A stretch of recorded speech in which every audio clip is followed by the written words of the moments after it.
Hi, I'm Kelly, and this is an astrology energy weather forecast for February and beyond.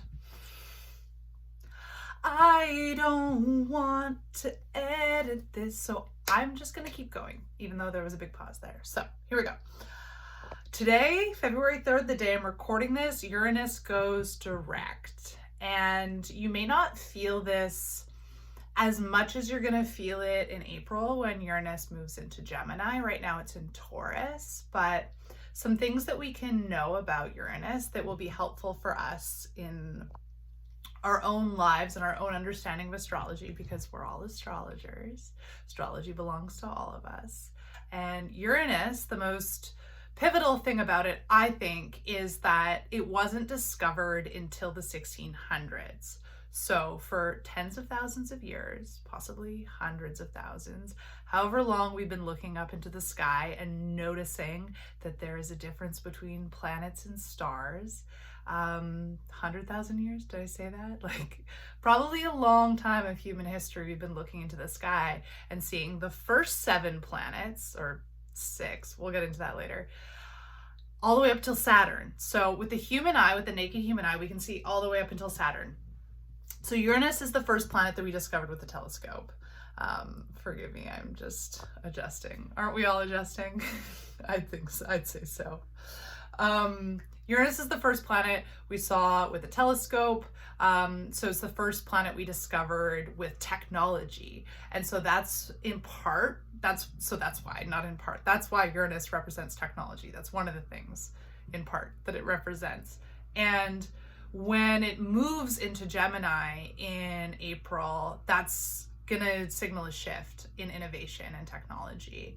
Obviously, we're in very shifting times with technology. Things are progressing faster and faster, but look to April for shifts there. But right now, what we're experiencing is a bit more forward momentum, and we're gonna see that with the rest of the astrology for this month, that things are about to get more intense. As if they haven't been intense already, they're about to get more intense, and Uranus is going to support that.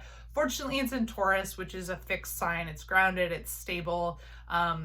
Maybe it has a temper, but usually it doesn't blow until it's really forced. We'll see what happens there. But basically, Uranus is like the granddaddy of the zodiac. So he's Jupiter's dad. He's Saturn's dad, and he's Jupiter's grandpa. And so I don't know, maybe something there pings for you in terms of what's going on. But that's just one piece that's happening today. So we are officially in Uranus direct times, unless you're watching this video immediately. It's 6:30 p.m. on February 3rd that's happening. So the next thing that happens is that Mercury moves into Pisces. And that's happening in a couple of days on February 6th. And I want to move forward into talking about what's happening with Saturn this month, but I want to really make a note with Mercury and Pisces is that Pisces is the last sign of the zodiac. So it's a liminal space. Aries is the first sign, that's the spring, right? And Pisces is like the compost, that spiritual depths before the rebirth, before the emergence of spring. And in Pisces, things can get lost, things can also get found. But with Mercury in Pisces, with communication being in this space, it feels very much like what comes through for me is spell casting. And I'm looking specifically at the so-called powers that be, the people who are running our power structures, because they know astrology and they're using astrology. And so none of this timing is coincidental. To what extent are they using it? I don't know, but it is shaping them, and they are shaping us.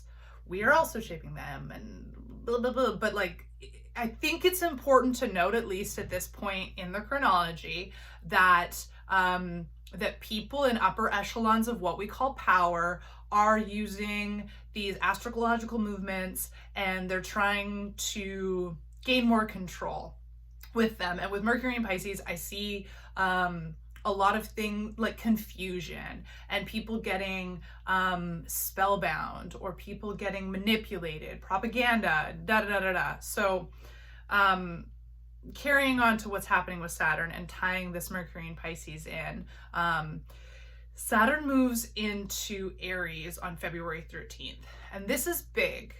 This is very, very big. I've been looking at this transit for months, thinking like this is probably when things are going to get really intense in the United States.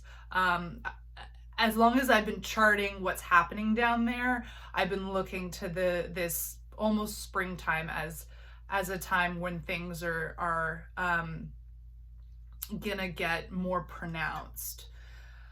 That's paired with, so that February 13th, Saturn moves into Aries. That's paired with an eclipse on the 17th. Now, if you know anything about eclipses, you know that they bring change, which is a gentle way of saying it. Eclipses are often disruptors, similar to Uranus. Uranus was a disruptor because imagine, again, finding a new planet for, after all of human history. Like, wow, that's a huge disruption. The eclipses were also big disruptions because before we had screens and lights, and we literally stared at the sky and it was our everything. And when the sun went away or the moon went away, it was very upsetting.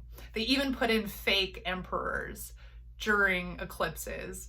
So like, cause they were like afraid, like, cause all these, like, sometimes like bad luck, bad things would happen during eclipses. I personally, actually, I've been sitting with this. I'm like, are they course correctors or are they just shit disturbers? I do think they're course correctors. I think like something that could be seen as bad luck, like 2 years ago during this eclipse season, I lost my job and my house in the same week. And that propelled me to make different choices in my life, to move, to start new work. So I didn't see that as a bad omen. I was like, great, this is the course correct that I need. Everyone's going to have different opinions on it based on how eclipses have affected their lives and how they've integrated it. I have a sunny outlook. I'm positive.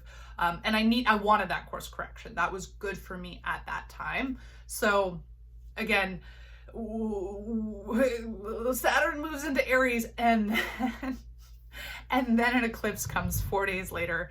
And what else have we got going on? We do have a Mercury retrograde at the end of the month. I'm not super fussed about Mercury retrogrades. I don't see them, I don't experience them too intensely anymore. Maybe that'll change, but Mercury goes retrograde all the time. And like, it's just when Mercury goes retrograde, like if someone isn't responding to your text or your email, just like chill and like follow up in a week, or like follow up when you need to follow up, but like just be aware that things get lost, and that's all. And just caution, with communication. That's all. That's all I'll say about that for this time. But so, and then of course the sun goes into Pisces. So we have this like Saturn enters Aries. So Mercury's entered Pisces, probably by the time you're watching this. And then Venus actually goes into Pisces as well. And then on the 13th, Saturn goes into Aries. Then the sun squares Uranus, but that's too important. That's too, we don't need to get into the weeds with that. So Saturn enters Aries, like I'm saying, the eclipse happens, and then the sun enters Pisces. So bringing it back to talking more about Mercury in Pisces, especially with the sun entering Pisces the day after the eclipse and a couple days after Saturn goes into Aries. And remember, this is all on top of Neptune has already moved into Aries. And so this conjunction that we're seeing, or this sky makeup that we're seeing, we may have never seen it in human history. I think that that's the case. I haven't double checked that before I made this video, but sure, unprecedented times, let's call it that. And Neptune being in Aries, which maybe I can speak to you more about in another video, paired with Saturn in Aries, is like, it's big Aries energy. It's really intense. And the Neptune transit is going to last a lot longer than Saturn transit. Saturn in Aries is only going to last about 3 years. But that could mean that we see like 3 years of, or we feel 3 years of war, because it's not going to be war for everybody, unless it is. But what I'm wanting to communicate in this February message, this like, what are we looking at in the astrology for February, what's really coming up for me is this pairing of Saturn and Aries and Mercury and Pisces, and knowing what I know about the state powers, the way that news media is changing, the way that AI is changing, the fact that like we can't verify information anymore. Not really, not unless we're seeing it with our eyes or we're talking to a friend who's experienced it. Like, there are still established news sources, absolutely. And I'm going to continue to read them and trust them to an extent, but like, we're with the advancements of AI, the things that can be faked, it's just, we are kind of like beyond, and the way that like we barely have local newspapers anymore in Canada. We can't share news on social media, and like, you think of who owns so many of the news media companies, it's like, forget about it, right? Like, how do we access truth? It's feeling challenging, and I'm just seeing with this astrology, the so-called powers that be really wanting to like capture people's minds. Obviously, this has already been the case, but I think within this swirl right now and all of the information that's coming out with all these different files and whatnot, they're really trying to capture people's minds and attentions and lives, really, like their souls in a sense, which like feels dramatic to say, but like it does feel that way. It feels like it's mercurial. The mind isn't contained to our body. The mind goes out in many directions. We're having an experience of it in our body, but like, thought forms move and float back and forth, and they're malleable, they're shapeable. And so if I would offer any advice, it would be to really be finding clarity through your body and like clearing your mind all of the time, and not letting other thought forms get in and like latch in, because there's going to be like a lot of negativity. It's weird to talk about negativity because we don't want to be like toxically positive. I think it's, we all need to deal with the tension of the times and transmute it ourselves. What we don't need to deal with is propaganda. What we don't need to deal with is fake news. We need to feel the weight and the movement of these times, and the heaviness of all of that, and transmute it, because like, we are all in a shared humanity, and none of us are free until we're all free, even though we're all always free. There's a riddle for you there. We do have to, it's not about like, no, I'm not going to look at that, because like, guess what? It's at all of our doors now. There is no not looking at it. It's everywhere. But when it does come in, it's like, make sure that you're able to train your focus on your joy, your ability to thrive, because if they take that from you, there's nothing left. Ultimately, like, it's getting back into the Neptune and Aries thing. Neptune represents illusion in many ways, and then so does the moon. And so like, when we're going through an eclipse, that's like a blip of reality, kind of like a timeline change. I feel like I've lost the plot a little bit here, trying to talk about toxic positivity, negativity, taking in information. I have biases that I believe that people should do more about the state of the world, whether that's going out to a protest or like speaking to their friends and family or sharing on social media. So but I also have a tendency to be very positive. So have we totally lost the plot here? Yeah, what I'm seeing with this astrology and with what's going on in the world is that we just need to mind our minds, because perhaps the energy is thicker right now, and perhaps we're going to be having more information coming at us. Maybe we're going to be feeling more fear. Maybe the collective energy is going to get really intense, and focusing on where we want to go, not the news cycle. That is real, but also your life is real, and what you're building is real. And I've actually been thinking a lot about Alex Garland's film Civil War, and how it was centered around journalists. And I think it's really about like how our attention is captured, and like, it is a war of attention insofar as so many of us are safe, but our attention has been captured, and we're just, locked into these stories that are so toxic. And like, the truth that it is true that these things are happening and it's terrible and it's upsetting. And it's also true that there's all this beauty in the world, but like no one's shoving beauty down our throats, you know? They might be shoving like toxic images of like, you need to look like this, but like, you know, you don't turn on the news, you don't go to the New York Times website and like get headlines of all of these incredible breakthroughs of diseases that are being cured, all of these ways that humans are helping other humans, all of these like beautiful flowers, you know, like what's being shoved down your throat is the violence. And like, it's real. But the beauty is just as real, and there's actually more beauty. It's just that the paradigm isn't showing that to you. So what I'm saying is that like this month's going to be probably really intense. It's going to be really intense on a global scale. I don't know what it's going to be like for you in your personal life, but like you may feel those pressures. And remember to protect your mind by engaging with beauty and transmuting the violence, and not taking in too much if you don't feel like that's safe for you. You know, doubling down on kindness to yourself and to the people around you.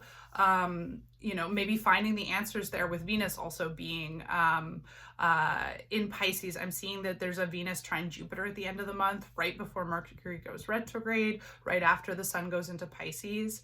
That's really nice. Like, just like find your heart center, allow like the stories that are coming in. It's like, okay, so what's real? What's actually real in my body? What's actually real in my community?